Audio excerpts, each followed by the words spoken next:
দুদিন বাতাসের গতিবেগ কিছুটা কমায় সময়ের সাথে পাল্লা দিয়ে লড়েছেন ফায়ার ফাইটাররা। লস অ্যাঞ্জেলসে প্রায় ১,৫০০ ফায়ার ইঞ্জিন নিয়ে কাজ করছেন ১৪,০০০ কর্মী। যোগ দিয়েছে ন্যাশনাল গার্ডের ২,৫০০ সদস্য।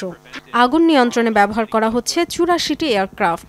খুব সামান্য কয়েকটি এলাকায় কিছুটা সাফল্যও পেয়েছে, তবে এখনও জারি রয়েছে রেড ফ্ল্যাগ।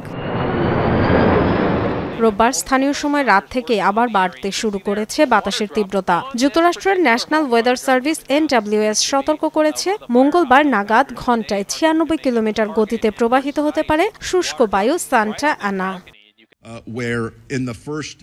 অ্যাটনে বাড়ি বাড়ি গিয়ে অনুসন্ধান চালানো হয়েছে। দুর্ভাগ্যজনকভাবে সেখানে ৩ জনের মরদেহ পাওয়া গেছে। উদ্ধার অভিযান চলবে, আর সেই সাথে প্রাণহানি বৃদ্ধির শঙ্কা রয়েছে। বুধবার পর্যন্ত রেড ফ্ল্যাগ জারি থাকবে। সান্টা অ্যানা আরও শক্তিশালী হয়ে মঙ্গলবার নাগাদ সর্বোচ্চ গতিতে পৌঁছাবে। এরই মধ্যে নতুন কয়েকটি স্থানে ছড়িয়েছে আগুন।